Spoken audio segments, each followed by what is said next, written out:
Então, tudo certo. Então, começamos aqui a gravação e agradeço em nome de todos da rede a presença e o interesse de vocês em mais uma atividade, em mais um evento da rede. E aí a gente vai se dividir aqui um pouco na programação, como vocês viram, e para se inscrever, esse evento ele é um evento de comemoração aos 3 anos da rede e que acontece anualmente. Esse é o terceiro, ou seja, estamos aí celebrando 3 anos de rede existência já. Eu vou começar falando um pouquinho, então, sobre o que é a Rede Existências, quem nós somos, nosso propósito, para vocês entenderem um pouquinho o objetivo aqui da nossa escola.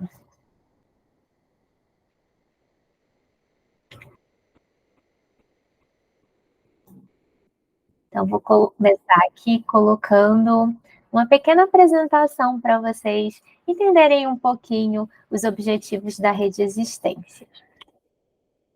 Então, nós somos um grupo de psicóloga e psicólogos que são de diferentes locais do Brasil, unidos por um interesse em comum, que é a psicologia fenomenológica existencial. Nós amamos a nossa atuação na clínica, a docência e a formação de profissionais. E assim, essa rede se pretende auxiliar no desenvolvimento tanto da abordagem fenomenológica existencial, promovendo conteúdos e realizando cursos para familiarizar psicólogas, psicólogos, estudantes de psicologia, profissionais de saúde mental e público em geral relacionados à abordagem fenomenológica existencial em psicologia. E aí a gente sempre tem um lema para falar que é vem conhecer e se deixar levar por essa rede, tecendo redes. Tá? Então, quem nós somos? Nós somos o Clécio Freire, que é psicólogo, é mestre em educação e doutorando em psicologia na Universidade Federal da Bahia. Ele é professor no Instituto de Psicologia da Universidade Federal da Bahia. Ele é coordenador do projeto de acolhimento online também na UFBA. E ele é sócio e cofundador aqui da rede, além de supervisor clínico e professor também. E atua como psicólogo e supervisor clínico na abordagem fenomenológica. Nós temos eu também, Camila Gadelha, que sou psicóloga, graduada em psicologia pela Universidade Federal do Amazonas, especialista em psicologia clínica pelo Instituto de Psicologia Fenomenológica Existencial do Rio de Janeiro, o IFEM. Sou psicoterapeuta existencialista sartriana, também sou sócia e cofundadora aqui da Rede Existência, supervisora clínica e professora. E atuo com atendimento online de adolescentes, adultos, autistas adolescentes e adultos, brasileiros imigrantes e casais. Nós também temos o Cleison Guimarães, que é analista com certificação pelo Seminário de Zurique, em Dosais Análise. Ele é doutorando em filosofia pela Universidade Estadual do Rio de Janeiro. Ele é psicólogo, mestre em psicologia e processos em saúde pela Universidade Federal do Amazonas. Ele trabalha na articulação entre a filosofia existencial e a psicanálise e atua como psicoterapeuta em consultório particular. Ele é sócio e cofundador aqui da rede, além de ser supervisor clínico e professor também. E fazendo uma menção honrosa à psicóloga Adria de Lima, que foi nossa cofundadora, hoje já não está mais como sócia aqui da Rede Existência, mas é um dos pilares que formou isso e que faz com que seja possível a gente estar aqui nesse terceiro ano já. A Adria é bacharel em psicologia pela Uninorte, doutora em psicologia pela UFSC, mestre em psicologia pela UFAM e atua na articulação do existencialismo sartriano com a psicologia ambiental. E, como eu falei, ela foi sócia fundadora aqui da Rede Existências.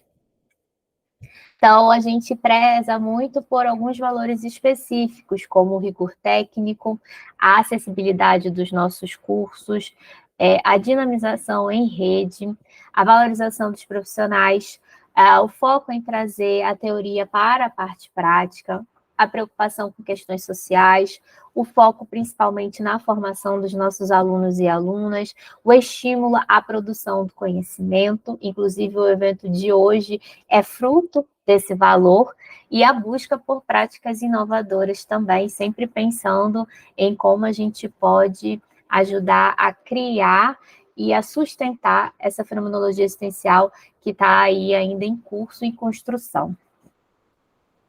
Então, só para vocês entenderem um pouquinho a nossa linha do tempo, em 2020 a gente teve o nosso primeiro curso de introdução à psicologia fenomenológica existencial, e a gente tem ele como marco do início da Rede Existências. Em 2021, nós tivemos o primeiro curso de introdução às práticas clínicas, que também é um marco e é um curso que já é popular aqui da Rede Existências. Em 2022, nós tivemos a nossa primeira formação, que foi em das análises, nós terminamos a segunda turma tem um pouco menos de um mês, e para a gente também é um marco dentro disso aqui que a gente está construindo. Em 2022, nós também tivemos a nossa primeira mesa institucional em um congresso internacional. Também tivemos a nossa primeira participação como Rede Existências no Congresso Ciência e Profissão. Em 2023, ocorreu o primeiro grupo de estudos presencial, e ele ocorreu em Manaus, inclusive já está aí numa segunda edição nesse curso, que também é um marco para a gente sair só desse ambiente virtual, online, remoto, e ocupar espaços, principalmente no Norte e Nordeste, que faz parte dos nossos valores e objetivos.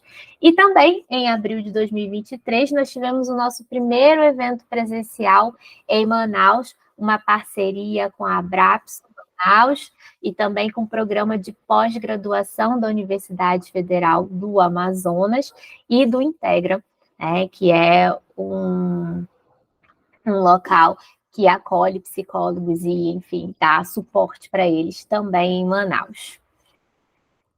E aqui, né, deixo com vocês o nosso site, que foi onde vocês se inscreveram, né? Nós também temos a nossa página no Instagram, que é onde a grande maioria dos nossos alunos e alunas nos acompanham. Nós também temos uma página no LinkedIn, para quem também quer ter acesso aos conteúdos da rede por lá. Nós também temos uma página no Twitter, para quem também quiser acompanhar as informações e as novidades da rede por lá.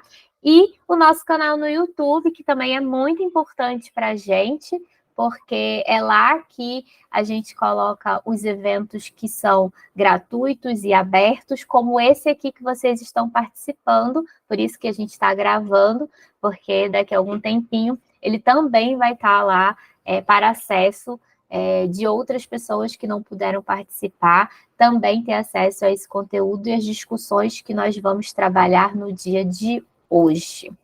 Então, era isso que eu queria deixar aqui para vocês, também para a gente não se alongar muito, apresentar um pouquinho do que é essa rede Existências. Pois bem, gente, eu vou dar continuidade a esse primeiro momento inicial, né, para a gente apresentar um pouco que a rede, ela é uma escola, né, a gente começou com um projeto que era o curso de introdução, e hoje nós somos uma escola em fenomenologia. E aí, como uma escola em fenomenologia, eu queria falar um pouquinho para vocês do que a gente vem fazendo, né, assim, porque a rede, ela tem alguns braços, né? A rede tenta abraçar um pouquinho a ideia de ensino, pesquisa e extensão. Uns a gente consegue mais, outros conseguem menos, mas, enfim, nós da rede, a gente tem hoje aberto, por exemplo, o curso da formação para iniciantes, né, que é o nosso curso que deu origem à rede. Então, é um curso que a gente, todo semestre, a gente tem um olhar muito especial para ele. Transformamos ele numa formação, ele era um curso, hoje é uma formação. E estamos ramificando, assim, a gente tem algumas ramificações de estudo muito ligados ao que cada um de nós vem fazendo, né? Então, nós temos agora aberto, por exemplo, o curso com a Camila, Situações Clínicas, a partir de Sartre. Então, ela vai falar um pouco do curso, trazer, a partir da leitura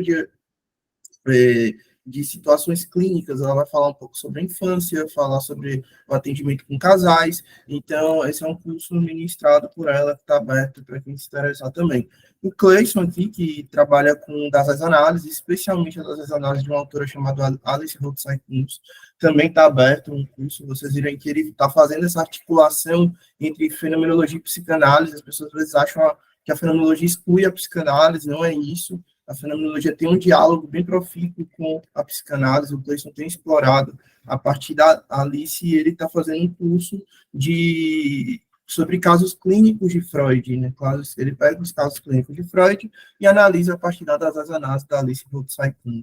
E, por fim, temos o outro grande projeto, o braço, além dos nossos cursos, que é a supervisão. A gente até vai falar um pouquinho mais sobre ela na nossa mesa, mas estamos com vagas abertas para supervisão. A gente tem supervisão com Cleison, com datas análise, comigo, que trabalha com Russell e Heidegger, também um pouco com datas análise, a Camila com Sartre e a psicoterapia existencialista. E temos também temos essas 3 turmas hoje, vagas nessas 3 turmas. Então, se alguém estiver interessada também, pode falar. A supervisão da rede também vem dessa ideia de inovação.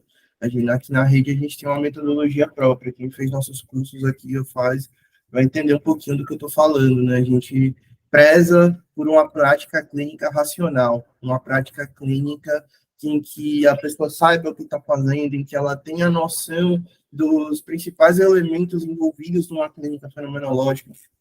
Então, nós pensamos a supervisão a partir de um lugar muito especial.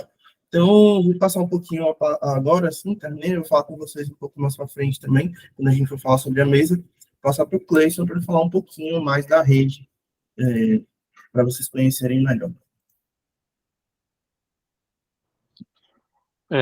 Então, boa tarde a todos que estão aqui, a todas.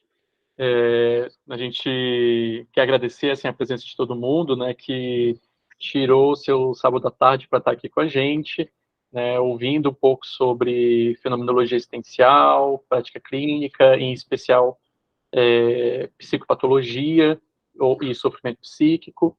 E a gente fica muito feliz assim, de ter contato com e descobrir, né, que tem pessoas que têm esse interesse. Bem, de alguma forma, né, indo bem em direção ao que a Camila e Clécio falaram, a Rede Existências, ela é uma escola, né, uma escola de formação continuada, que preza, né, em trabalhar com determinadas frentes, né, determinadas áreas, determinadas temáticas, como Camila pontuou e o Clécio reforçou. E todas as nossas atividades, desde os cursos até os eventos públicos, como o de hoje, como os eventos que a gente fez na UFAM no início do ano, até mesmo uma fala que eu e a Adria fizemos essa semana, na Semana de Psicologia também da UFAM.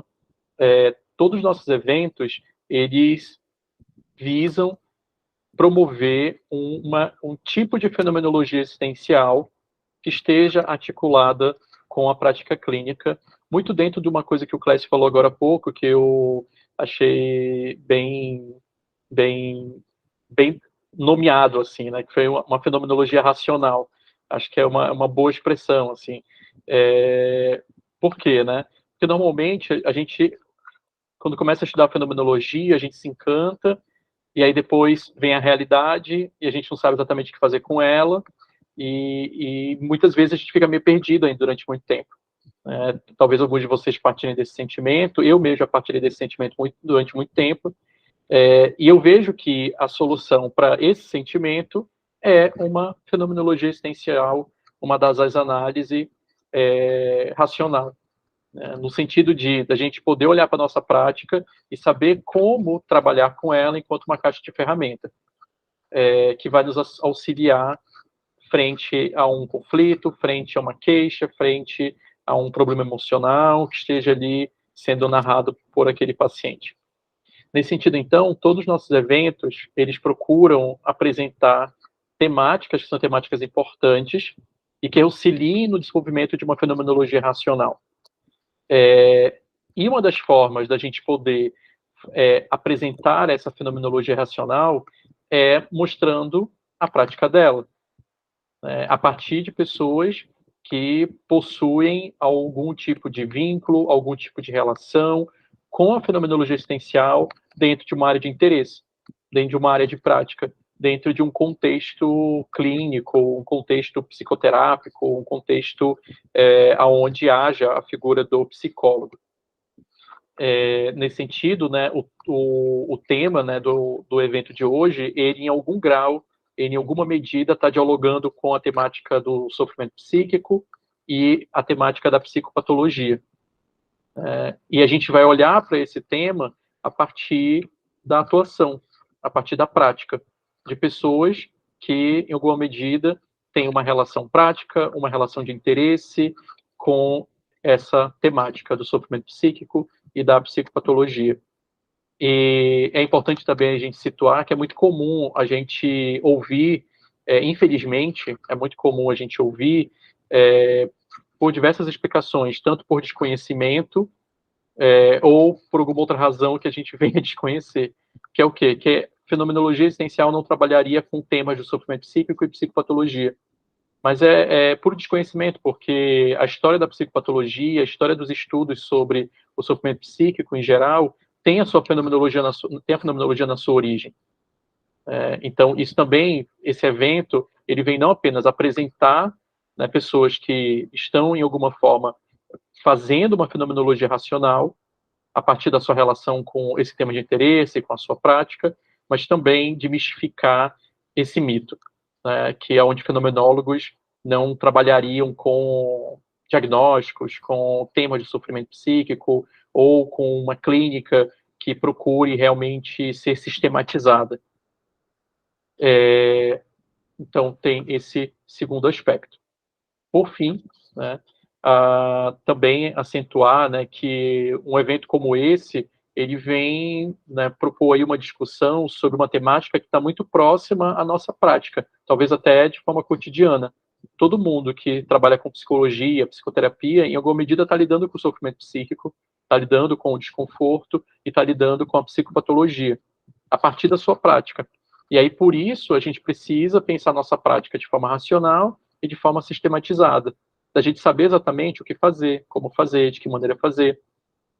É quase como se, de alguma forma, a gente procurasse ter menos medo daquilo que o Heidegger chamou de pensamento calculador, como se isso fosse um bicho-papão, onde a gente tivesse que fugir de qualquer coisa que lembre pensamento calculador.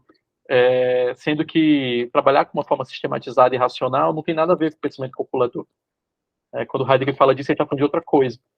E isso também faz com que a gente reforce que, sim, a prática em psicologia fenomenológica existencial seja uma prática sistematizada, seja uma prática racional, onde você estude porque você sabe que aquele estudo ele vai, de alguma forma, ajudar você a organizar a sua clínica, a pensar a sua clínica com fins, com um propósito, com um objetivo, onde você não se sinta tão perdido. Né? Então, o objetivo do evento, né, para falar dessas temáticas todas, ele visa esse conjunto de elementos, e eu espero, né, que o evento seja gratificante para todo mundo, seja interessante para todo mundo e contribua na prática de todo mundo também. Muito bom. E voltando aqui, antes de passar a palavra para o Clécio e apresentar a primeira mesa para vocês, só duas coisinhas que eu esqueci de falar. A primeira é que vocês estão com a câmera desabilitada, e de propósito é só porque, como tem mais gente, a gente não quer correr o risco de ter instabilidade. Mas aí, se vocês tiverem dúvidas, vocês podem ir colocando aqui no chat, e se preferirem, no final do evento, a gente vai abrir o momento das perguntas, e aí quem quiser falar e aparecer aí vai estar liberado, tá bom? Então, só para vocês saberem do porquê que estão com as câmeras desligadas e desabilitadas. E o outro ponto é que não seria um evento da rede e muito menos de aniversário se a gente não tivesse presente, né? Então, no fim do evento, depois das perguntas, a gente também vai fazer sorteio de um livro, e aí aqui no chat tá um formulário do Google basiquinho, só para a gente poder ter uma lista das pessoas e um número para poder fazer o sorteio no final. Então, vocês que estão aqui presentes, por favor, o Clécio já colocou aqui, então é só vocês, é básico, só vocês se inscreverem aí nesse Forms, e no final do evento, depois das perguntas, vai ter sorteio, e teremos uma vencedora ou um vencedor aqui, de mais um livro, né? Vocês sabem, no final falo qual o livro para vocês e tudo mais, tá bom? Mas que tem a ver com a temática, então não se esqueçam disso. Então, vou deixar a palavra para o Clécio para a gente dar continuidade ao nosso evento. Pois bem, gente. Dentro da proposta da rede, de construir redes, né, a rede, ela é um dos nossos objetivos, divulgar, articular pessoas que vêm fazendo um trabalho em fenomenologia, que vêm pensando na fenomenologia, que vêm, de alguma forma, desenvolvendo, né, ampliando, como o Cleison falou, e a Camila também, nós três, assim, a Adria também, quando criamos a rede, nós pensávamos em ter os cursos de fenomenologia que, por algum motivo, a gente não teve na graduação. Então, a ideia da rede é articular redes e poder desenvolver mesmo, desenvolver práticas, ajudar na formação de pessoas. E esse ano específico, nós pensamos em fazer essa mesa, uma mesa muito especial. Por quê? Porque as três convidadas, vou adiantar já do começo que tivemos um problema. A nossa convidada Josilane, infelizmente, teve um problema de última hora, não pôde vir, então, infelizmente, não teremos a fala dela hoje.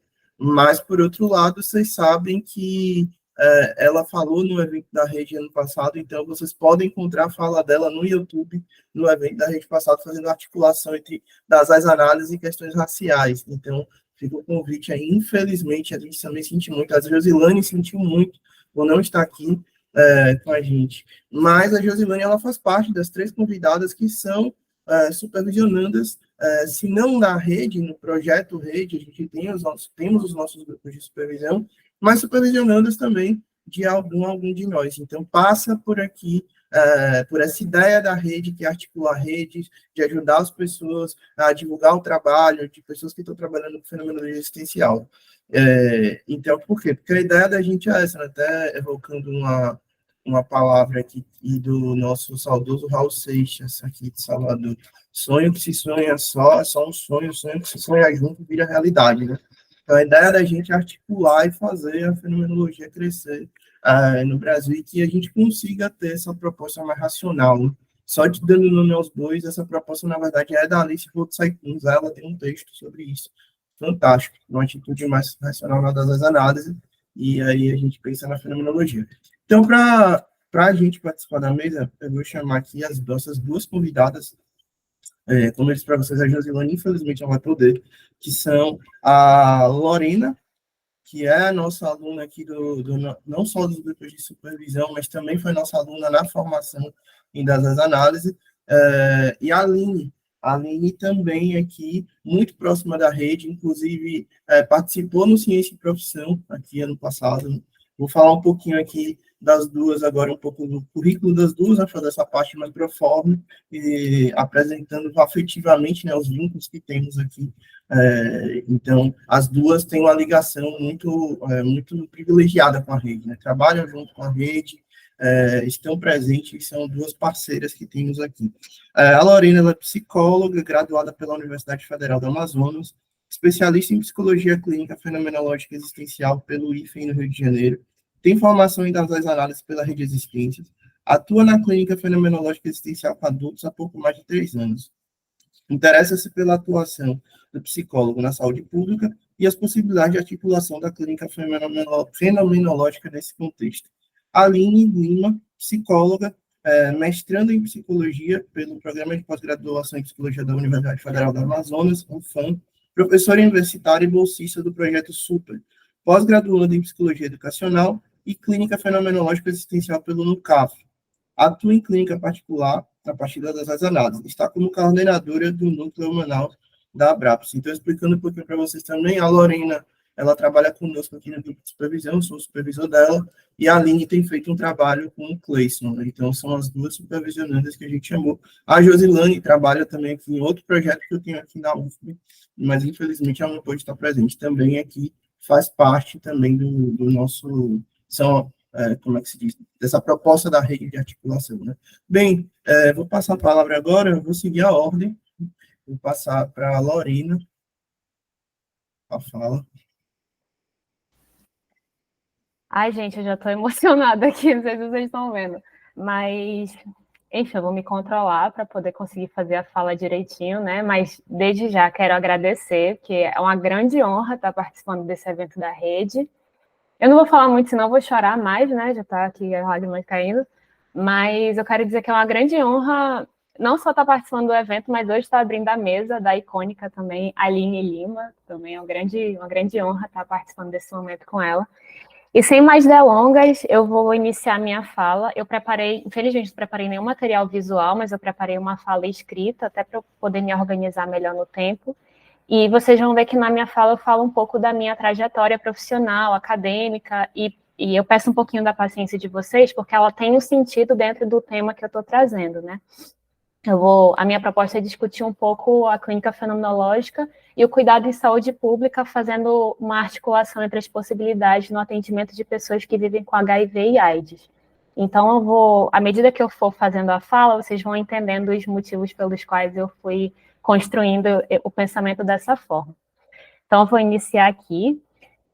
Primeiramente, parabenizar a rede pelos 3 anos de existência, é um grande percurso, apesar de ser um nenenzinho, né, porque 3 anos de idade é pouco tempo, mas ao mesmo tempo tem muito tempo já do tanto de coisas que foram feitas, de cursos e de pessoas que foram tocadas de alguma forma pela metodologia com a qual a rede trabalha, e eu de alguma forma sou fruto, a minha clínica é fruto desse trabalho também, então eu tenho muito a agradecer e muita alegria de estar participando desse dia de hoje. Então, eu sou chat da rede, algumas pessoas sabem, eu gosto de ficar engajando as coisas que a rede faz e propõe, porque eu acredito muito no trabalho, e eu sou supervisionanda do grupo de supervisão do CLES há pouco mais de um ano. E eu gosto de dizer que participar do grupo de supervisão foi um divisor de águas na minha vida, porque o apoio teórico e metodológico e também afetivo do CLES me ajudou de muitas formas na minha atuação clínica. Então, antes de prosseguir um pouco desses devaneios, eu vou me apresentar. Eu sou Lorena Lima, sou psicóloga formada pela UFAM, pouco mais de 4 anos, sou recém-especialista pelo IFEM, e eu sou uma eterna entusiasta do Sistema Único de Saúde e dessas possibilidades de atuação na psicologia nele. Eu conheci a fenomenologia em 2015, eu entrei na graduação em 2013, em uma aula de psicopatologia, que o professor de cara apresentou psicopatologia geral do Carl Yasters, né, coisa diferente. E eu lembro que o meu olho brilhou no momento que ele apresentou isso e passou a ser a minha motivação para participar das aulas aos sábados de manhã. Então, assim, eu ia empolgadíssima, porque eu queria saber o que ele ia falar daquela psicopatologia. E eu lembro de ser uma das únicas também na sala que ficava empolgada com isso, né? Então, apoiado um pouco nesse interesse que despertou, o meu percurso na clínica começou em 2016 na universidade, e esse é um caminho um pouco mais natural para uma formação em psicologia. E o interessante é que ainda nesse ano de 2016 eu assisti uma palestra do Cleison, e ele falava sobre a clínica da angústia em Heidegger. E eu fiquei fascinada também do jeito que ele falava, né? Eu ficava, caraca, angústia, que coisa interessante, quero entender um pouco mais sobre isso. Só que por uma série de questões pessoais e institucionais mesmo, dessa própria limitação do ensino da fenomenologia no Brasil, eu me afastei da clínica, deixei ela de lado, e aí no último ano de graduação, em 2018, apareceu a oportunidade de fazer um estágio na saúde pública especializada, atendendo pessoas que vivem com HIV e AIDS e outras ISTs também, hepatites, enfim. E aí foi ali que eu despertei para uma psicologia que é comprometida com as políticas públicas em saúde. E aí, entre esse desejo dessa nova forma de atuar e a construção desse percurso, surgiu o desgoverno, que a gente sabe, e uma pandemia que evidenciaram esse meu próprio medo de me expor diante disso tudo. Então, a clínica, depois de formada, apareceu como um caminho mais fácil. E aí o narrador diz, não foi mais fácil, né, que a clínica é muito difícil também. E aí eu mergulhei nessa tentativa de me instrumentalizar e, de alguma forma, compreender essa fenomenologia existencial que, infelizmente, no Brasil, em várias situações, é transmitida em códigos, parecendo que é feito para as pessoas não entenderem. E aí, muitas vezes, essa fenomenologia também é passada de uma forma desassociada da realidade. E aí, nesse contexto de angústia, eu acabei conhecendo a rede Existências, nesses grupos de discussão de casos clínicos, e depois na formação das análises. E aí foi a primeira vez na vida, assim, na fenomenologia, que eu ouvi a frase o início, o meio e o fim da psicoterapia. E aí eu fiquei profundamente inculcada, sem saber como digerir essa informação. Como assim, começo, meio e fim? Mas a gente não trabalha com alta, mas como é que isso se daria? E aí, por sorte, pouco tempo depois, eles anunciaram os grupos de supervisão e eu pude conhecer a metodologia de trabalho do Clécio, que utiliza nas formulações e acompanhamentos dos casos objetivos, hipóteses diagnósticas e uma estruturação do processo terapêutico, sem perder de vista essas dimensões ontológicas que estão em jogo na existência de cada pessoa atendida. E aí, antes mesmo de iniciar as supervisões, eu tinha decidido retomar os meus estudos e esforços para atuar no SUS. Abre aspas, concurseira, né? Fecha aspas. Encarando a clínica como algo passageiro, algo que eu só fazia enquanto não alcançava o meu objetivo. E aí, qual foi a minha surpresa quando, ao iniciar as supervisões, eu passei a ver a clínica não mais como um fazer da ordem do mistério, a que se propõem alguns autores, mas como um trabalho que requer planejamento, articulação entre ciência e filosofia e, por que não, começo, meio e fim. Essa reflexão tocou no meu desejo de pensar uma atuação psicológica em políticas públicas em saúde, a partir do olhar fenomenológico existencial.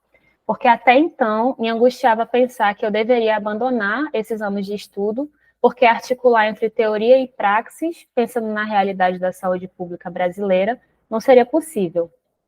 E um sintoma disso é perceber que editais de concurso, por exemplo, o mais recente que teve aqui para a Secretaria Municipal de Saúde, mencionam diversas abordagens, incluindo a Gestalt, mas não citam a fenomenologia. E aí, diante desse trajeto, eu passei a me questionar quais são essas possibilidades de articulação entre essa clínica e o cuidado em saúde pública, considerando esse atendimento a pessoas que vivem com HIV e AIDS. E aí, norteada por esse questionamento, eu vou usar como parâmetro a experiência que eu citei nesse atendimento a essas pessoas, dentro do serviço de assistência especializada em uma policlínica em Manaus. Eu imagino que seja de conhecimento da maioria que o SUS ele tem diretrizes específicas que norteiam o trabalho e fazem a estrutura desse sistema. Mas, de uma forma mais objetiva, eu vou citar apenas a hierarquização, que nada mais é do que a estrutura de atendimento em níveis de complexidade. Então, a gente tem a mais baixa, a média e a alta complexidade. E aí, na prática, a baixa seria a unidade básica de saúde, a média, o ambulatório ou a policlínica, e a alta complexidade, o hospital. Esses serviços de saúde que atendem HIV e STs em geral, eles são classificados como atenção especializada de média complexidade, porque, segundo o Ministério da Saúde, eles requerem ações e serviços que têm uma complexidade nessa assistência, na prática clínica, e demanda a disponibilidade de profissionais mais especializados, porque pede alguns recursos tecnológicos, apoio diagnóstico e tratamento. Então, desde o início, quando a gente pensa o atendimento da população que vive com HIV e AIDS, a gente já de imediato, já convoca inúmeros recursos materiais, desde testagem rápida, os medicamentos específicos de uso contínuo e exames de rotina de sangue rotineiros, até recursos humanos especializados nessa demanda, como os assistentes sociais, os psicólogos, médicos infectologistas, nutricionistas, entre outros. Então, pensar o cuidado de pessoas que vivem com HIV e AIDS é necessariamente pensar em um trabalho transdisciplinar, tanto pela complexidade das dimensões envolvidas na condição crônica, quanto na própria adesão ao tratamento antirretroviral, que a gente chama de TARV, que é um ponto considerado crítico pelos trabalhadores da saúde. Então, aqui a gente está falando de um cuidado que vai acompanhar a pessoa pelo resto da vida, porque é uma condição crônica. E o CREPOP, que é o Centro de Referências para a Atuação de Psicólogos, ele tem um documento específico para psicólogos que atuam nesses serviços. E ele aponta nesse documento as possibilidades do fazer do psicólogo em várias frentes, um exemplo na atenção básica, nessa parte de educação em psicologia, né? Uma educação em saúde, na verdade, nas testagens, na orientação quanto à proteção, prevenção e enfim, e até na alta complexidade, acompanhando os pacientes já na UTI, já em cuidados paliativos, enfim. Então, dentro da atenção de média complexidade, que é a que eu estou me enfocando um pouco mais, são descritas inúmeras possibilidades de atuação do psicólogo. E dessas, eu consegui participar de algumas enquanto estagiária. Uma delas foi a escuta psicológica, atendimento psicológico individual ou em grupo, aquela assistência que se faz à família ou pessoas da rede de apoio da pessoa que convive com HIV, e o atendimento psicológico com foco na adesão ao tratamento também. Precisa ter esse direcionamento. Então, essa expectativa de uma atuação que se transfere da clínica particular para a saúde pública é frustrada no primeiro contato, porque a sala utilizada para o atendimento não tinha sido criada para essa finalidade. Tratava-se de um consultório médico vago, por alguma coincidência, e que constantemente era aberto por outro profissional que também procurava uma sala vaga para realizar qualquer outro procedimento. Então, uma vez eu fiz um atendimento no corredor, numa parte mais deserta. Então, esses atendimentos deveriam ser feitos em 30 minutos, o que eu nunca consegui fazer, mas eles poderiam se estender de acordo com a demanda da pessoa atendida. E aí, estender esse atendimento um pouco mais não era um problema para a minha época, porque além de mim tinham outros estagiários, os próprios psicólogos do setor e a coordenadora de estágio que faziam esses atendimentos. Mas, considerando a realidade de apenas um, ou se a gente tiver sorte, 2 profissionais de psicologia no serviço, a gente precisa pensar uma outra forma de fazer clínico, entendendo que esse se amplia para além do consultório, né? Então, além de requerer essa ampliação, porque não tem condição de um único profissional estar atendendo uma demanda tão grande. Então, um dos questionamentos que me rondava à época que eu fiz esses atendimentos foi, para atender essas demandas em saúde, eu tinha que saber mais sobre a clínica, sobre a fenomenologia ou sobre esses processos de adoecimento e saúde. À época eu não conseguia elaborar respostas para isso, por conta das próprias limitações de tempo e de experiência, mas foi no momento que eu passei a compreender um pouco mais a clínica que eu pude pensar a minha própria atuação na saúde pública. E hoje, 5 anos depois dessa vivência, eu vou trazer com vocês as principais demandas de um atendimento específico que eu fiz, para a gente poder pensar juntos de que forma a clínica fenomenológica pode se engajar nesse cuidado.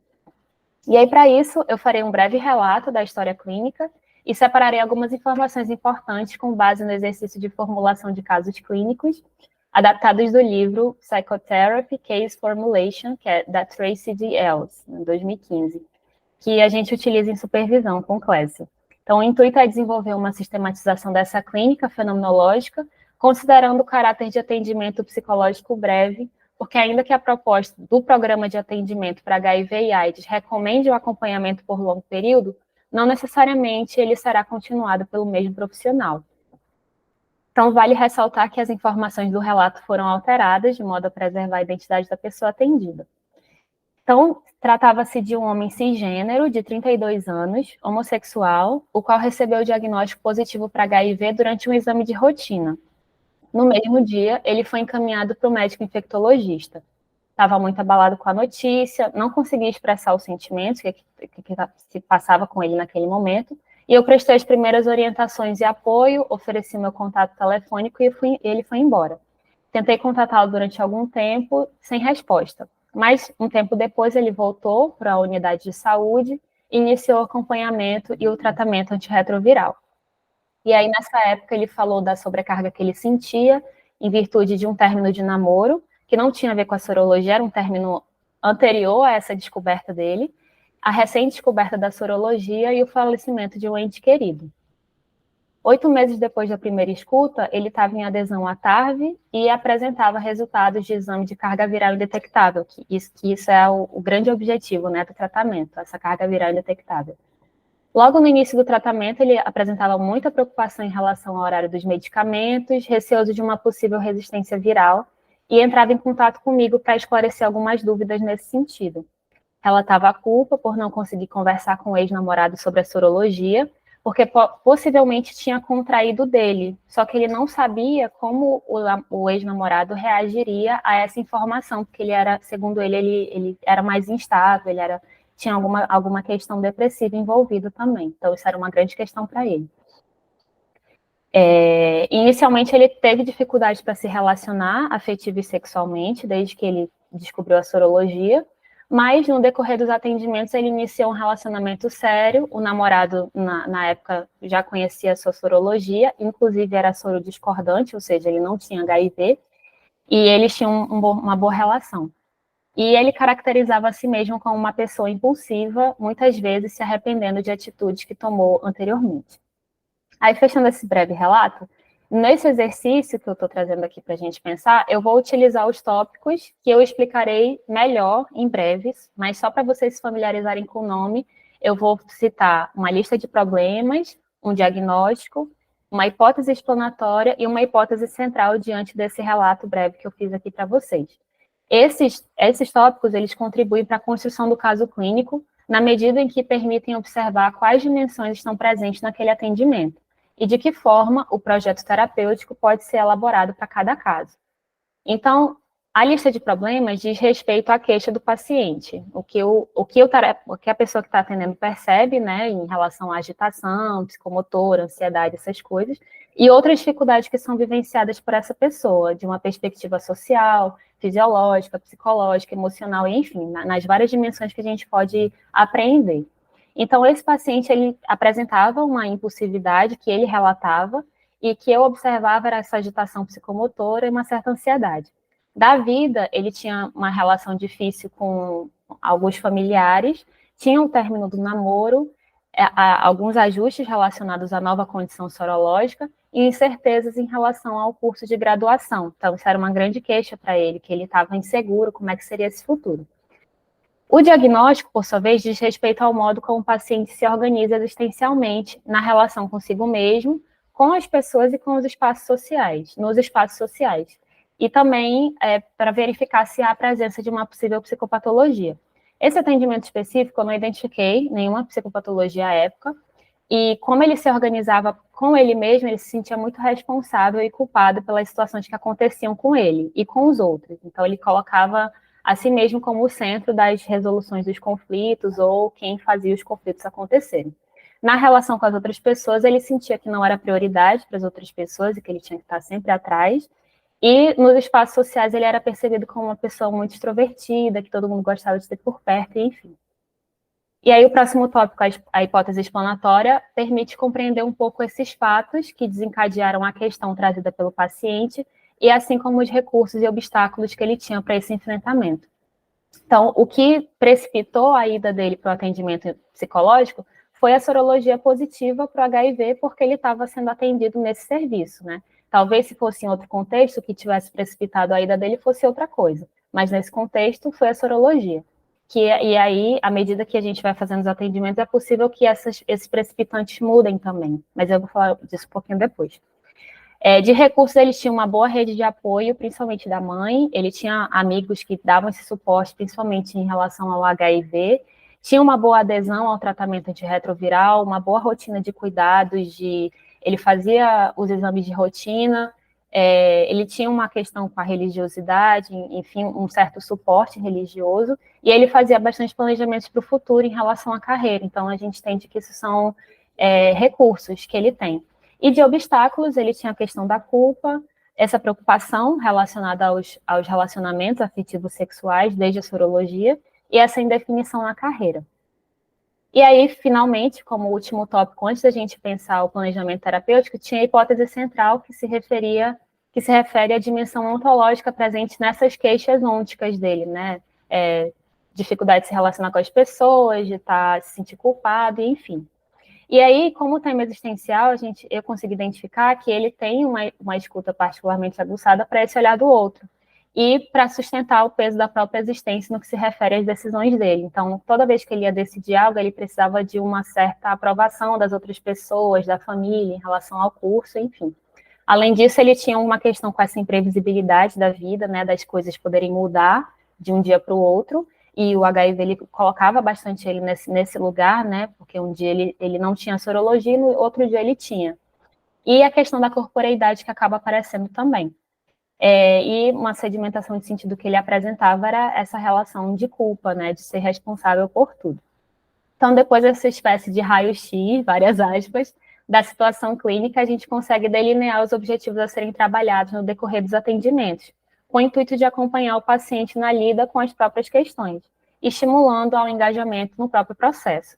Então, vale pontuar que esse planejamento terapêutico, assim como o próprio entendimento do que é ou não uma demanda para o paciente, é mutável. À medida que a gente vai atendendo e vai conhecendo um pouco mais as coisas, é natural que a gente vá reajustando esse planejamento. Então, para o caso supracitado, um planejamento terapêutico possível, que foi o que eu consegui fazer à época dos atendimentos, foi, a curto prazo, ele aderir ao tratamento antirretroviral, continuar o acompanhamento médico e psicológico de rotina e trabalhar essa questão da culpa relacionada à sorologia, né? Principalmente porque ele tinha se contraído sem saber que a outra pessoa tinha, ele não tinha como saber que a outra pessoa estava portando o vírus, né? A médio prazo seria essa questão das possibilidades para a carreira, compreender o que ele gosta, em que ele pode investir, e a longo prazo, essa questão da lida com a imprevisibilidade da vida e com o SERCOM, né? Então, a respeito desse caso, é interessante notar que o diagnóstico de HIV não é a questão central em torno dos atendimentos, ainda que a sorologia tenha viabilizado o acesso ao serviço psicológico. No atendimento de outras pessoas, sim, apareceram outras questões relacionadas a estigmas, receio de ter contato físico com outras pessoas, ou até mesmo a sorologia como sentença de morte. Nesse atendimento, por sua vez, o HIV precipitou a facticidade de um corpo que pode morrer, ou como coloca Alice, que foi citada algumas vezes, no livro das Análises, o olhar filosófico existencial sobre o sofrimento psíquico, o corpo entrou em cena à medida em que se tornou tarefa. E ninguém é livre para recusar essa tarefa, ainda que possa se revoltar contra ela. Fecha aspas. Então, o corpo e a facticidade, como pano de fundo, realçaram o que realmente estava em jogo para ele, ao modo da sua escuta particularmente aguçada, que era a dificuldade de se relacionar com o outro. Essas reflexões em nenhuma medida sugerem que a sorologia, a raça, a condição social, sexualidade e gênero não fossem relevantes para pensar esse atendimento clínico, visto que essas interseções, ainda que não tivessem uma densidade nos relatos dele, sedimentavam esse solo em que ele se relacionava com as próprias questões. Tais dimensões concretas só reforçam o compromisso da clínica fenomenológica com as dimensões ônticas e ontológicas que se articulam em um Dasein contextualizado, amazônida, soro positivo e usuário do Serviço Público de Saúde. Longe da pretensão de encontrar soluções para as dificuldades que eu trouxe, as reflexões ajudam a pensar a clínica como um fazer estruturado, com objetivos que podem ser trabalhados de forma interdisciplinar. Para além das especificidades do HIV e AIDS, os usuários buscam no serviço de saúde acolhimento e qualidade de vida, contando com uma equipe que preste esse suporte.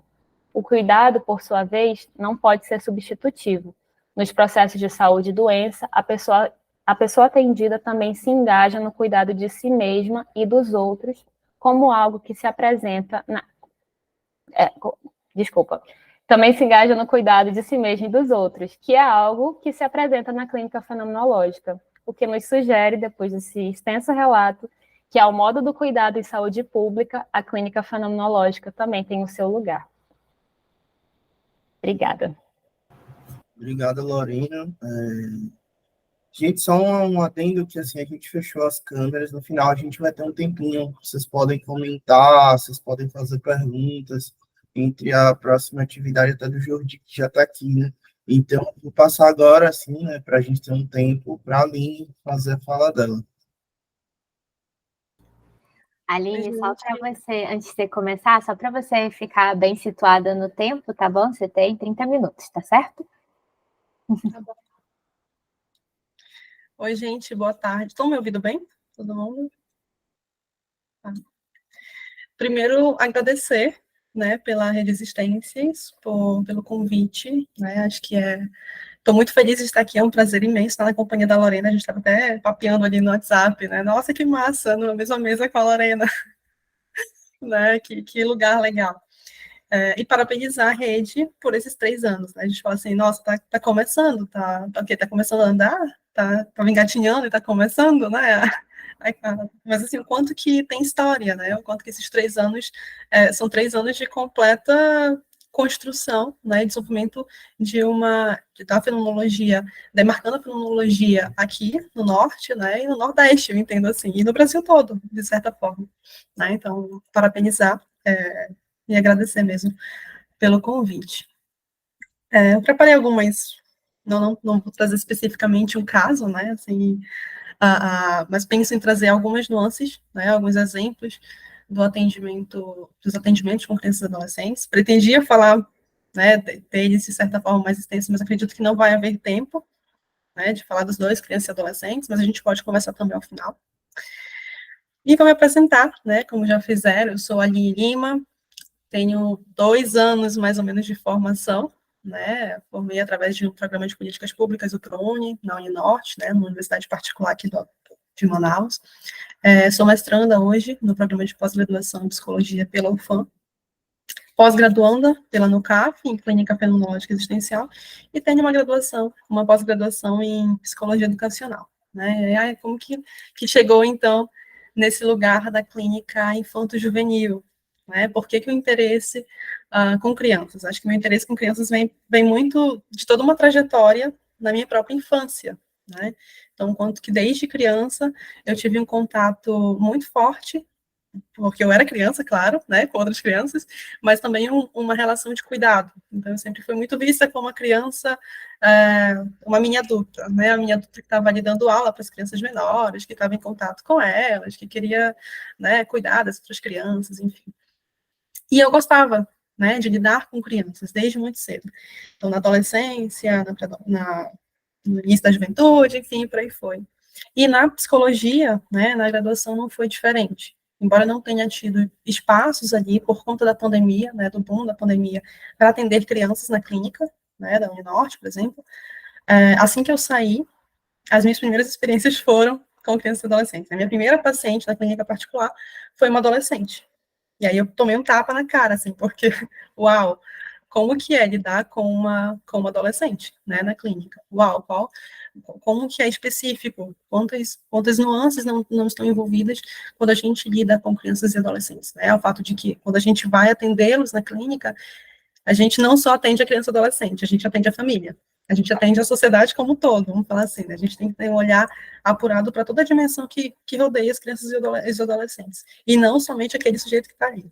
Que a gente faz também, de certo modo, com os adultos, né, com outros que vêm à clínica, mas com as crianças e adolescentes, eu entendo que acontece de uma forma muito particular, né, porque você está ali com um sujeito que é, de certa forma, tutelado, que é historicamente tutelado pelos outros, pela sociedade, né, enfim, e que tem quando a gente pensa, né, a própria infância, né, o que é a infância? O que é a adolescência? Né? A infância vem do latim infantia, né? Falar, falante, e o in vem em negação.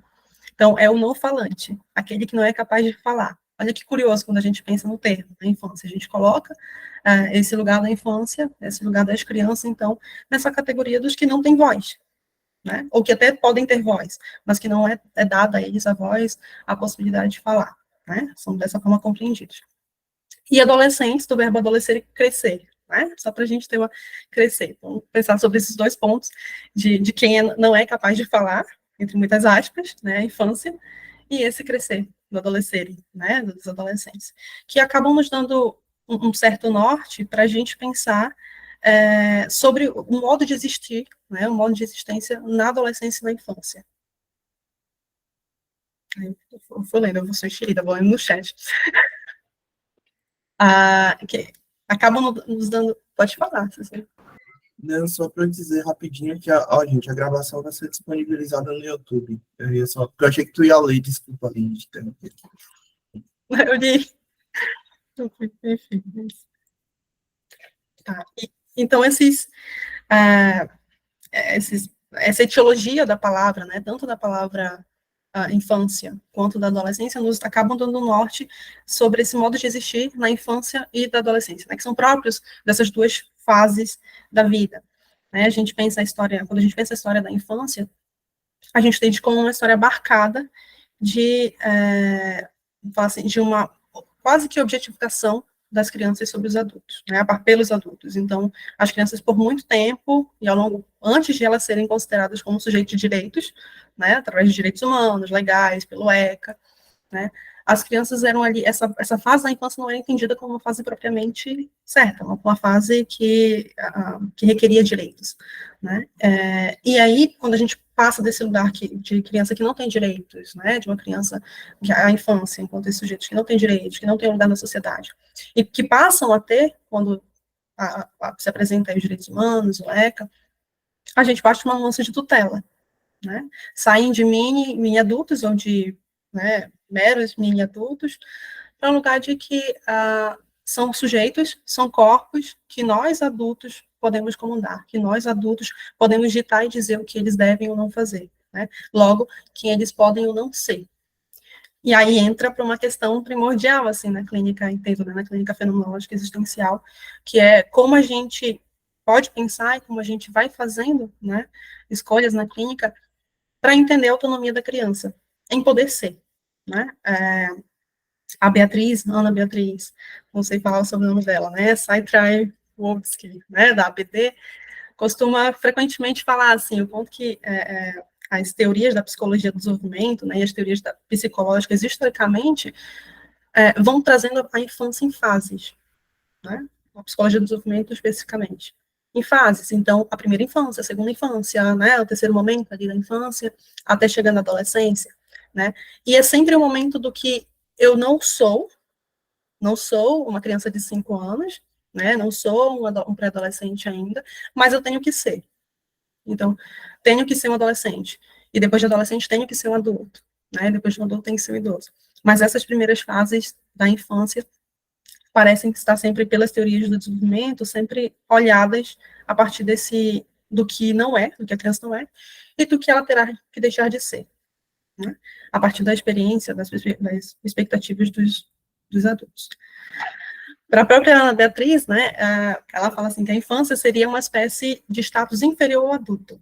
Nas mais diversas teorias psicológicas, a infância aparece, por exemplo, como um estágio inicial de emoções não diferenciadas, de estruturas psíquicas instáveis, de ideias incoerentes e de relações simbióticas que deverão deixar de acontecer com o crescimento normal, sequência das experiências vividas. Né? Então, a gente entende que sempre é um vir a ser, né? A criança vai ser um vir a ser, e isso acaba, o quanto que isso, olhar dessa forma, não nos faz não olhar para a totalidade de ser criança, né? Então, como se nunca fosse suficiente o ser criança, independente da fase que se está, né? Porque sempre tem que ser alguma coisa, sempre tem que ser como se fosse uma preparação para ser adolescente, uma preparação para ser um adulto, né, uma preparação para autonomia, uma preparação para ter liberdade, enfim. Quando, na verdade, a própria fase, ser criança, né, já é por si só completo, né, já é por si só completo, dentro das possibilidades que as crianças têm, né, cada uma a seu modo. E aí, quando a gente pensa na outra etiologia, né, da palavra criança, por exemplo, a gente pensa no verbo criar, crescer, criar, que vai se aproximar ali dos adolescentes, né? Então, não há como, de outro modo, se a gente entende essa etiologia, de a gente pensar a criança como esse desabrochar da criação, né? Então, ser criança é esse desabrochar da criação e é também realizar o próprio crescimento, né? A criança está, então, em um constante processo de criação. O modo de ser criança é um modo criativo. E não há como a gente, enquanto adultos, né, enquanto psicólogos, dados analistas, negarmos isso, inclusive, na clínica particular, na clínica, enfim, que se faz. Dá para a gente entender também o quanto que a infância, as infâncias, né, as crianças, têm uma curiosidade e um fascínio imenso pelo novo. Né? E isso advém muito dessa criação, desse querer crescer, desse criar, né, que é próprio das infâncias, desse momento inicial. E é uma curiosidade, um fascínio, que, por exemplo, não deixa, né, não deixa que as crianças consigam, não deixa que as crianças revelem, né, ou se apresentem no mundo com empecilhos, ou com a impessoalidade, que a gente vai falar mais tarde, que nós adultos fazemos. Né? Essa curiosidade das crianças, esse fascínio pelo novo, acaba deixando elas tão livres e tão autônomas, vamos dizer assim, para falar, para fazer, para brincar, da forma como quiserem, que elas não se escondem, né?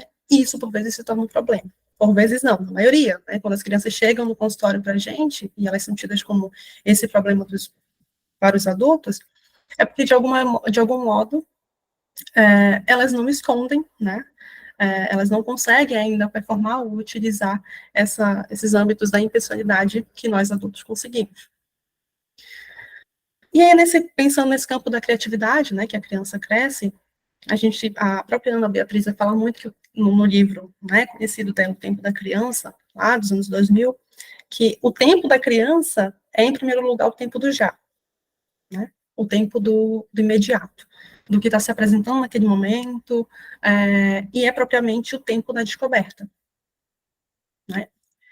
E aí pensar o quanto que não é incomum, quando as crianças chegam ao consultório psicológico, né, é levada pelos pais ali para fazer um tratamento, um trabalho, enfim, há o incômodo desses pais, muitas vezes, com esse lugar da criança, né, esse querer dela pelo imediatismo, que é típico da infância, que é típico das crianças, né, e que, por vezes, incomoda. Por quê? Porque nós, de alguma forma, enquanto adultos, entendemos que o mundo não é o tempo do imediato, né? Não acontece tudo no imediato. Para as crianças, isso é mais difícil de entender, né? Tudo é muito mais concreto, tudo é muito mais no aqui, no agora, nesse já, nesse para ontem, né? A presença dos outros, né, é marcadamente imediatista, né? Vai chegar alguém, você fala para uma criança, tá, quando essa pessoa vai chegar? Né? Marcamos uma coisa com a criança, vamos ao parquinho. Se você negar isso para a criança, se você depois falar para ela, não vai mais dar certo a gente parquinho, por que não vai dar mais parquinho? Né? Como assim? Né? Que outros acontecimentos interferem nessa ida ao parquinho, vamos dizer assim, né? E fazem com que esse imediatismo, esse já da criança seja encoberto, né? Seja barrado. E aí a gente pensa que quanto que as crianças, né, a própria infância, é uma imersão, né, na permeabilidade. As crianças são mutáveis, né, e as ideias vindas pelas crianças, marcadas por elas, são mutações, né, acontecem a partir de mutações. Uma hora a criança está querendo uma coisa, uma hora a criança está querendo outra, né, o próprio brincar da criança, né, o brincar, que a Melanie Klein vai falar assim, o brincar que é quase compulsório, né, quase compulsório, porque ele mostra alguma coisa quando a criança brinca. Né? Ele é repetidas vezes a criança vai tentar mostrar a partir do brincar uma situação, uma vivência. Né? Mas o ponto é que esse brincar também não tem um significado velado e oculto. E na clínica das analistas, a gente não vai deixar de lado esse brincar. Né? A gente vai se apropriar dessa brincadeira. Né? Acho que até um dos maiores desafios para a gente, das análises, é conseguir uma aproximação a partir do brincar com a criança. Né? Entrar na brincadeira da criança. Né? E conseguir, nessa brincadeira, entrar nessa permeabilidade dela e nessa mutação. Né? Entender que essa mutação vai acontecer durante a própria clínica, ao longo do próprio momento que você está ali na clínica, né? Uma hora a criança pede um brinquedo, em outro momento ela está com outro, e assim, e por aí vai. E não tempo, e isso dita muito o quanto que esse brincar é uma forma de a criança requerer o tempo dela, né? E digitar o tempo dela. E o quanto que isso nos incomoda. Primeiro, porque somos adultos e não trabalhamos sob a ótica do imediatismo, né? Segundo, porque a gente, de alguma forma, ainda tutela as crianças ao nosso ver, inclusive quando a gente está na clínica. Então, até um certo cuidado de se ter, né, quando a gente faz isso, para a gente não acabar sendo ou não fazendo esse papel que os pais fazem com as crianças, né, e replicando isso na clínica. Então, quando a criança brinca, né, falando desse brincar, ela acaba descobrindo o mundo e a si mesmo, e ela experimenta relembrando, inventando, atualizando o que ela quer e não quer frente ao que se impõe. Né? Curioso perceber que a gente sempre está falando, né, a criança é o não falante, né, a infância é o lugar do não falante. E o adulto, né, o mundo adulto é o lugar da fala, da linguagem. O brincar é da criança, né? O brincar não é do adulto. E, na verdade, o ponto é que quando a gente coloca esses espaços, a gente esquece que há também uma mutabilidade, né? Há brincadeira na linguagem e há uma linguagem brincante, né? A própria a Ana Beatriz fala isso, né? O quanto que o brincar também faz parte da vida adulta, né? E o falar também, a linguagem também faz parte da infância. Embora que não seja por palavras na infância, né, nas crianças, mas pelos gestos, pelo movimento, pelo comportamento, pela expressão, pelo choro, né, pelo grito, pela raiva da criança quando ela vai se esperneia, quando ela vai e mostra de alguma forma o incômodo dela. E aí, de outra forma, né, até pensando um pouco, né, quando a gente está na clínica das analista, entendo até as clínicas fenomenológicas de modo geral, né, não há como a gente não pensar na relação da criança com o adulto, né, isso dá desde o primeiro momento em que a gente tem contato com os pais e com a criança, né, ou com os cuidadores, porque há aí uma relação da criança com o adulto que se faz, de certa forma, uma evidência, né? Desde que a criança nasce, nós, adultos, tentamos evidenciar, nós tentamos pretender e resguardar um futuro que vai se desvelar, né? Um futuro que está aí por vir. Tá? Com o próprio cuidar de um bebê, se a gente for pensar assim, é um cuidado do futuro, né? Quando a gente olha para um bebê que acabou de nascer, com quem que ele se parece? Né? Como será que ele vai ser? Como que será que ele vai se comportar? O que será que ele vai querer ser no futuro? Né? Vamos cuidar para quê? Qual o sentido desse cuidado desse bebê? Né? Nada, será que tem um sentido para além da sobrevivência? De manter aquele ser vivo, Tá, será que eu vou manter aquele ser vivo? E aí a Ana Beatriz vai falar, para um sentido de dever de ser. Né? Um dever de ser que está no futuro, que está lá no futuro e que chama essa criança para a existência. Então, essa criança está nascendo hoje porque ela é filha desses pais que estão tendo, né, que planejaram essa criança, né, que trouxe ela ao mundo. E essa criança vai ser de tal ou tal forma, essa criança vai se parecer ou não com o pai ou com a mãe. Né? Então, é sempre o futuro que está puxando essa criança desde o momento em que ela nasce, desde o momento em que nós nascemos. E nós, os pais, adultos, a escola, a família, a sociedade, tenta fazer essa evidência, essa pretensão do futuro, constantemente, né? Constantemente com as crianças. Que traz aí esse dever de ser, né? Então, desde cedo, né, a gente é cobrado de alguma forma, nós somos clamados a ser algo, a ser alguém. Primeiro, existir e se manter vivo, né? O bebê, para comer, para manter as questões básicas, biológicas, enfim. Depois para estudar, depois para se desenvolver, enfim. Sempre pensando nesse dever de ser que é colocado desde o momento do nascimento. Ou, às vezes, até antes do momento de nascimento, né? Até quando a criança está sendo ali pensada. Isso tem também, de certa forma, mostra para a gente o quanto que há, nessa pretensão de futuro, uma tutela, de novo, né, uma tutela que é histórica das crianças, que, por um lado, é muito positiva, de a gente pensar o quanto que as crianças não conseguem ainda ter nortes, ter horizontes, né, responsabilidade sobre si mesmo, e precisam do amparo adulto, né, do amparo de pessoas mais velhas, vamos falar assim, mas o quanto que, por outro lado, mostra uma tutela que em algum nível, restringe e minimiza a liberdade desse outro, dessa criança. Né? Quando as crianças chegam na clínica, fica muito mais claro, né? Quando a gente pergunta assim, quais os objetivos, o que trouxe essa criança aqui, né, para os pais? O que você acha que acontece com teu filho, né, com tua filha? E a mãe fala, ele não está se comportando da forma como eu queria, né? Ou não dessa forma, né? Ele está sendo um problema na escola. Ele está chutando coleguinha. Ele está cuspindo na avó dele. Né? E a mãe sofre, o pai sofre, a mãe sofre, né? É um sofrimento, porque esse dever de ser futuro que foi esperado pela criança, de ele ser uma criança que se comporta, por exemplo, uma criança que não dá trabalho, né? Uma criança que não perturba, uma criança que está ali nos conformes, não está sendo efetivado. Né? Está sendo outro ser, né? E não o dever de ser que foi colocado para ele desde o início.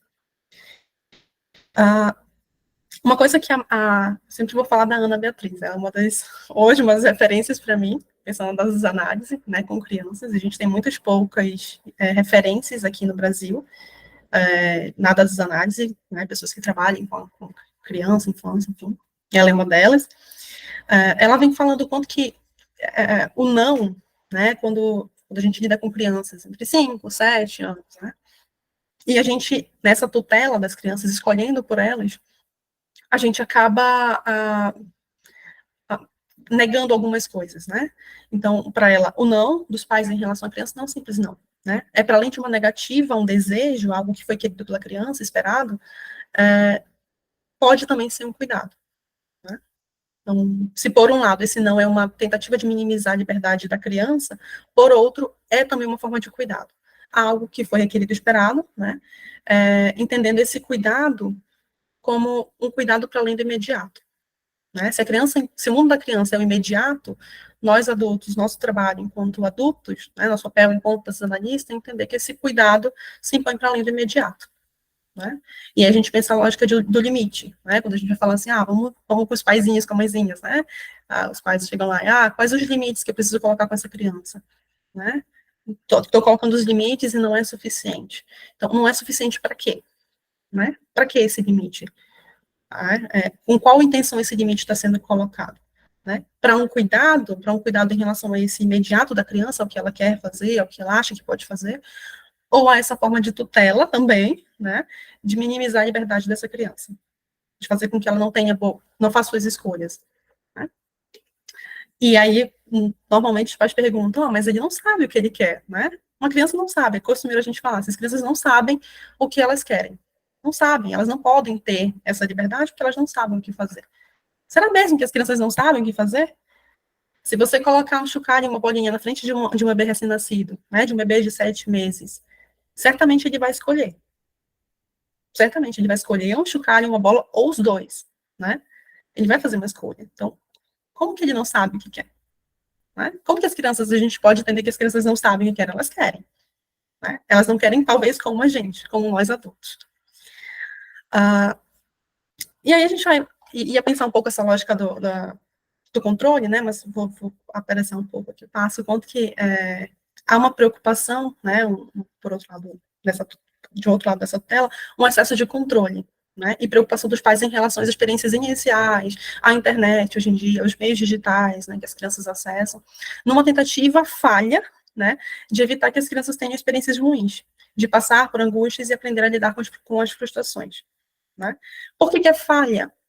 Porque as crianças precisam passar por essas experiências. Não há como nós, adultos, não há como a gente evitar que as crianças, que os adolescentes passem por experiências de frustração. Não há. Né? É quase que impossível, em alguma medida, em algum nível, é algo que até o Boys vai falar, né? Por mais amparada que essa criança tenha sido, a criança vai experimentar a angústia em menor ou maior escala, né? Em algum momento da vida. Né? Então, essa lógica, a própria lógica do excesso de controle, do excesso de preocupação dos pais, a gente tem que questionar até que ponto isso é uma relação de cuidado, né? Que há uma lógica de cuidado, com o cuidado desse imediatismo, do que a criança pode ou não fazer, e o quanto essa lógica de cuidado, de controle, parece encobrir uma outra questão, de que, diferente dos adultos, nas crianças, eu posso estender minhas próprias escolhas. Nas crianças, eu posso colocar as escolhas que eu penso sobre o mundo, sem que elas reclamem, sem que elas conclamem, né? Tá, mas quer dizer que elas não vão reclamar? Ou que elas vão aderir a essas escolhas? Não necessariamente. Por isso que é uma falha tentativa dos adultos, dos pais, tentarem tutelar as crianças. Que a criança vai espernear, ela pode chorar, ela pode gritar, ela pode, né, dar um retorno lá na escola, né, sintomatizar, ou ela pode aderir.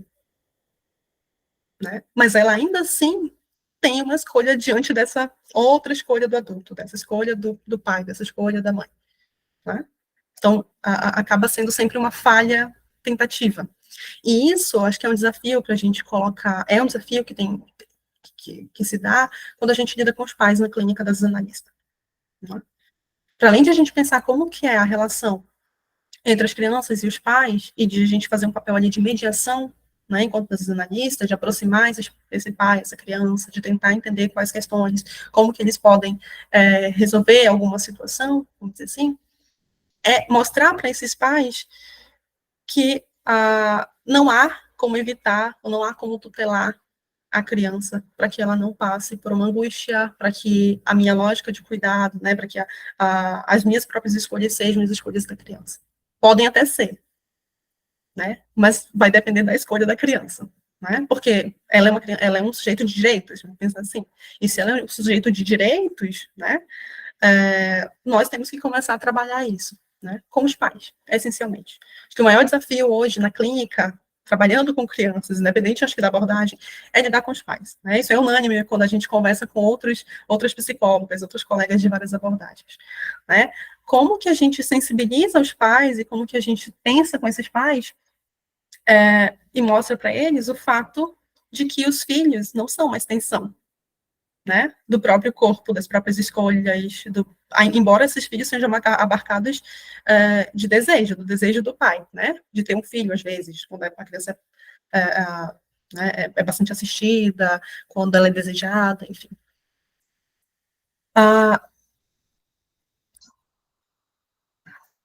E aí a gente pensa rapidinho aqui as experiências emocionais, né, que nem sempre, embora a gente tente tutelar essa criança, nem sempre as possibilidades de futuro são descortinadas de modo tranquilo, né? Se por um lado descobrir um mundo mais rico de significados e si mesmo e a si mesmo, se por um lado descobrir um mundo mais rico de significado e a si mesmo mais instrumentado é revigorante para a criança, por outro lado aproxima também o desamparo e a experiência individual e particular da angústia que a criança inevitavelmente em alguma medida vai passar.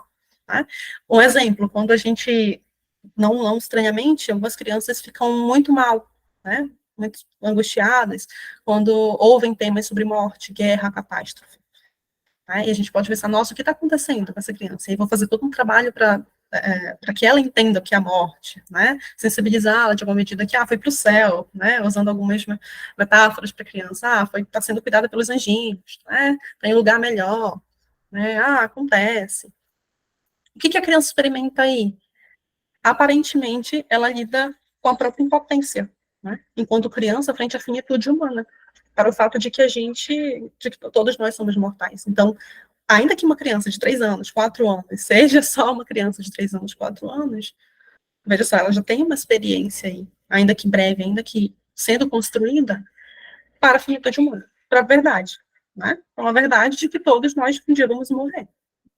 De que um dia os pais não vão estar ali, de que um dia ela vai ter que se separar dos pais, né?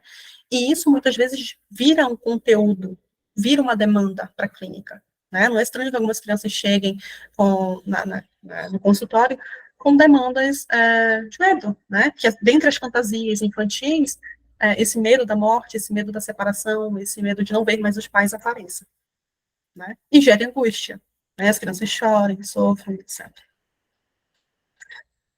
Tem outras nuances, né, dos próprios sonhos, o quanto que nos sonhos as crianças acabam tendo essas noções de desejos irrealizáveis, né, e os sonhos das crianças fantasiosos, tal como os nossos, acabam sendo uma aproximação com o presente e com o futuro, né, embora em alguma medida as crianças levem ou entendam alguns sonhos com uma carga muito maior que a gente, né, uma carga de certa monstruosidade que é esmagadora, né.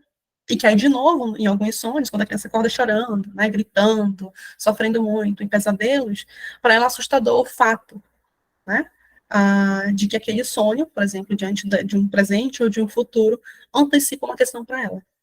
Seja de morte, seja da finitude, seja de separação, né, seja de medo.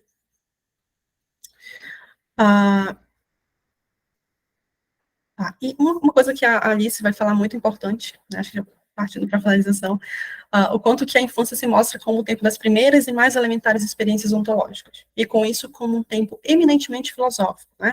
A suscetibilidade particular da primeira infância para descarrilamentos neuróticos, descoberta por Freud, reside no fato de que a criança não teve nenhuma oportunidade de se apropriar daqueles mecanismos coletivos de proteção, dos quais ainda disporá, quando tomar parte no saudável entendimento humano, o impessoal, de Heidegger.